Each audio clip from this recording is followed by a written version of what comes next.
Hey, Brian, I appreciate you taking just a couple minutes out of your day. I know you're traveling all over the place right now and doing the meet and greet thing, but we missed you the other night at the Bayside Marine. I know you were going to try to come out and talk, maybe hang out with us at Bayside Marine with the John Sporting Goods Group, and tell us, so we could learn a little bit more about what you're up to. I got the kind of the inside scoop the other night. I got to go to a meet and greet and learn a little bit more about what you're doing, but I've known you and your family since I think it was 2016 when Jenny and I moved to the Edmonds Woodway area, and I just had an opportunity to watch a lot of volleyball with you because our kids played volleyball together, and get to know you as a husband, as a dad, as a businessman, and now a potential future governor of the state of Washington. So I'd love for you. And one of the bigger things too is, you have a vacation home up there in the San Juan Islands, and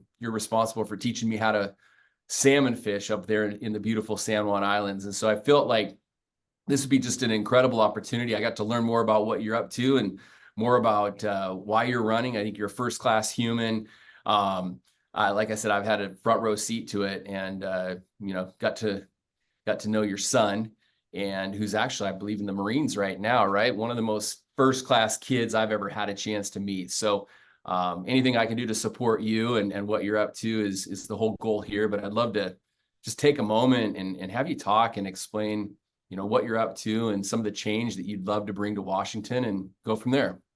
Yeah. Hey, thanks, Dan. I really appreciate it. It's great being on here. And I feel the same about your family as you do about mine. So we're both lucky and blessed to have great, most importantly, great wives and great kids. And so every day I wake up and feel lucky about that. And indeed, I do have our oldest, Danny's a second lieutenant in the Marines. And I can't tell you how, every time I think about it, it makes me proud. So, so I've, short background for those that don't know me. I moved up to Washington in the early 80s, went to school here, started my career in banking, and banks don't exist anymore, like Rainier Bank, and spent a bunch of years doing that. And then I had a chance to join one of my customers, a company called Salt Chuck.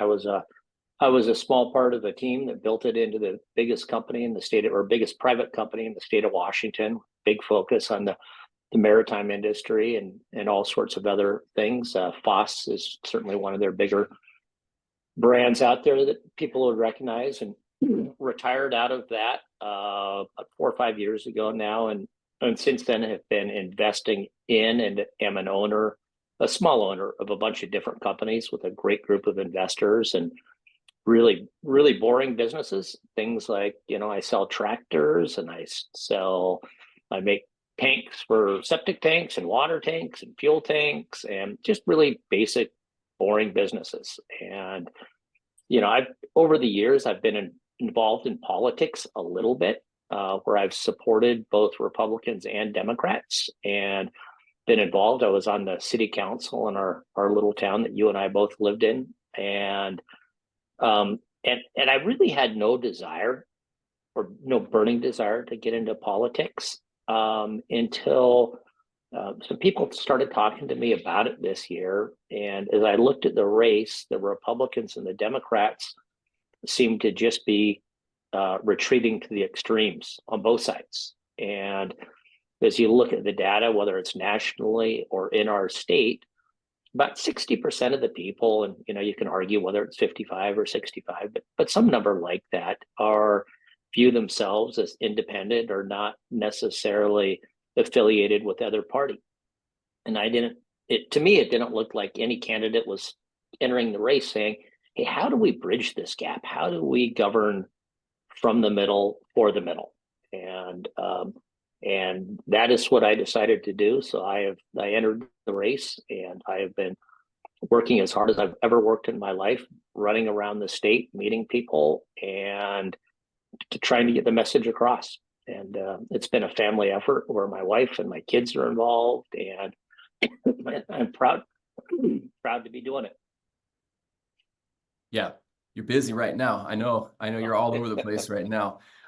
You talked the other night at a meet and greet that I had an opportunity to go to. You talked about instead of getting lost in politics, really there's four big things that you're, I guess, running on, right? That you're going out all across Washington state and talking with people in different communities. And that really hit home to me because I think those are four really important things that, I'm a Washingtonian. I'm 48 years old, born and raised, never left, and I'm still here, right? And I've seen these are four areas that I would love to see improved in Washington state. So you mind taking a moment and just touching on those four big, I don't know what you call them, principles or values that you believe in? Or the fact that you're a bunch of years younger than I am, I'll also give you credit for that. But, Okay. and again, we've been all, and I say we, my wife and I have been all over the state talking to people in different communities. And what I'm really running on are four key tenets that I think are critical to all of us. And that's critical to us, whether you're in the Tri-Cities, whether you're in Edmonds or Bow, Washington, and first and foremost is public safety.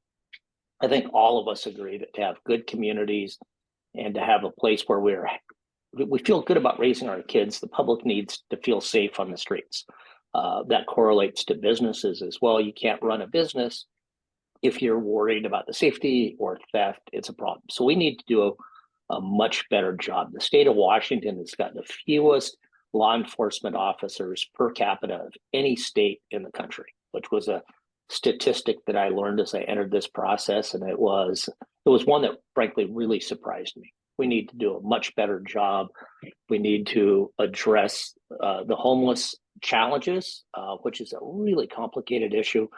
But it's one of the core things I talked about the other night. That's a core part of why I'm doing this is that, I've been a business owner, I've run businesses, and we always had to measure how we were doing. And whether that was profitability, whether it was safety, and we measured ourselves against standards. And if we weren't getting better, we changed what we were doing to make improvements. And it seems to me that a lot of what we're doing as a state is just throwing money at the same issues with the same solutions, regardless of it's working. And we need to get better about doing that. So, number one issue, and it's almost uniform across the street or the state, is public safety. We have got to get better at that. Two is our fiscal policies as a state. Our budget has doubled over the last 10 years. And I've probably talked, I don't know what the number is, Dan, but maybe it's 5,000 or 10,000 people in these little gatherings over the last couple months. And I asked people, is there anything that has gotten better from your perspective in this state over the last 10 years as the budget has doubled? And I have yet to have anybody raise their hand and say we've made progress. So we need to do a better job as a state. And I think a core part of that is going to be taking a look at how we govern. Do we have the right departments? Do we have the right divisions? Can we streamline them so that we're able to provide services to the taxpayers and our citizens in a more cost-effective and streamlined way? I mean, it's absolutely critical that we do that. We need to invest more in education. And I say education, and whether that's, grade school, elementary school, high school, trade schools, colleges, we have got to do a better job turning out a workforce for today's economy. And we're failing. We're spending a lot of money and we're not getting great results. So we've got to address how we do that. We've got to take a look about how our educational system is structured. We've got to measure against a set of key performance indicators or benchmarks against our peers. How are we doing? If we're not doing better, let's change how we're spending our money. So we've got the best educated workforce in the country. And then the final thing that's really key probably to you and your listeners is the environment. And I talk about salmon a whole bunch because it's something I know about, but I view kind of the success of salmon in the region as an indicator of how we're doing overall. And if we have great salmon runs, the odds are pretty good we have a pretty good environment. We have clean water, we have healthy forests, and we have lower pollution. And so we've got to do a better job prioritizing where we're making our investments, get more salmon back in the rivers, more killer whales in the ocean, and healthier forests. And so those are four things that I'm really focused on. I've spent a lot of time over the years in different salmon restoration groups. Long live the Kings, Northwest Chinook Recovery, and I'm passionate about it just because it's been a part of my life and something very important to me. And I want to make sure that it's there for my kids and your kids. Yeah. Yeah, I know you're just one heck of an angler and outdoorsman and even a better family man and businessman. And I just feel like this community that I'm heavily involved in, with the outdoors, specifically fishing, that you hear it all the time in our group is we don't have a voice. We don't have a voice, down in Olympia. It's very political and it's very, it's financially backed, right? And so, it's the same thing with the other side, whether you're fishing or you're hunting. There's a lot right now. They're talking with wildlife and wolves and bears being released in the outdoors and getting people in there that actually know what they're talking about versus, politicians that are just they're puppets. So I think this is awesome. I appreciate you taking time. I know you're super busy. I know people are going to ask like, hey, how do we support Brian? This is how you support Brian. I want you to go to bogenforwashington.com and, learn a little bit more about Brian and, support his events. If he's in your city and you can go out and support him and just spread the news, spread the word. And then as you scroll down here at the very bottom, you can contribute to Brian's campaign, however much you can. You said something fascinating the other night, and this is always a tough topic. How do you support someone financially, especially someone who's running for office? And you'd mentioned that some of the other people running, that some of their budgets that they have and the money that they're fundraising and what kind of your goal is. I think someone asked at our get together, hey, what is kind of your goal? What are we shooting for in these earlier rounds? Do you mind touching on that real quick?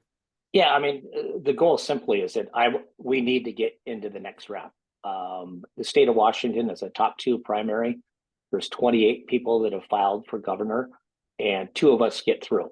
And we have been as successful at fundraising as anybody, but the top 2 candidates that are from the Republican Party and the Democratic Party, because they have a party mechanism that's in place. I don't. I'm running as a nonpartisan, so I'm really non-affiliated, or I am non-affiliated. I'm not catering to policies or people from either party. I'm going to do what it takes to achieve these goals, what are really important. And so I'm out there, and my donors include CEOs of some of the biggest companies in the state. They include a lot of college kids that say this is the first election that they've been really excited about. And so for me to win, I've got to get my name out, get people to recognize the name. I need to get people to vote.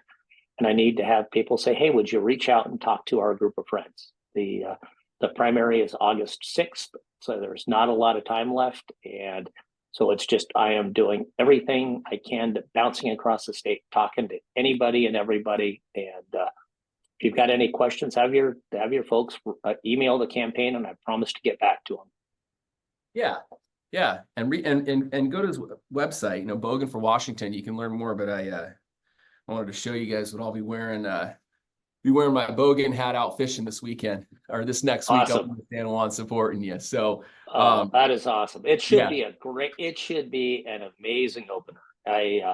This is the first one I'm going to miss in a long, long time because I will be talking to people. This opener of the salmon season is something I look forward to all year long, and I'm skipping it this year to try and get into office. Well, let's do this real quick. Let's end with a powerful nugget for any outdoorsman. You happen to have a vacation home in one of the best areas to fish for salmon up in the San Juans. You're on Cypress right there. What do they call that out there? Tide Point? Reef Point? Reef Point is what they call that one. Yeah. Yep. You got that big, huge can out there, and you showed me this 6 years ago, and you're like, Dan, just do this, troll this, do that, and you'll catch plenty of fish and very large fish. So why don't you give all of us anglers that are going to be fishing the San Juans maybe a couple of tips on tackle, location, some things that you've learned over the last 20, 30 years fishing up there? Well, that whole area from Strawberry Bay out to Reef Point and around Reef Point back up Bellingham Channel holds fish, and it's unbelievable. They seem to congregate in there. I've had the best luck over the years fishing right on the bottom where you're actually bouncing your downrigger ball. Periodically, it tends to make the salmon think that there's bait coming up out of the sand, and then they attack that small little spoon or that I generally fish with, and whether it's a coho killer or something very small like that. Periodically, I'll switch up to a little small white hoochie, generally small, right on the bottom. Out at that can is really good at a low tide, and then depending on the tidal movements, fish the whole way from Strawberry Island up there, 100, 120 feet of water, and you'll catch fish. I love it. I love it. Well, there you go. You got your tip to put a couple salmon in your boat if you go out fishing next week up in Area 7. So right out there in front of Cypress Island. Brian, thanks so much for your time, man. Wishing you the best. We support you.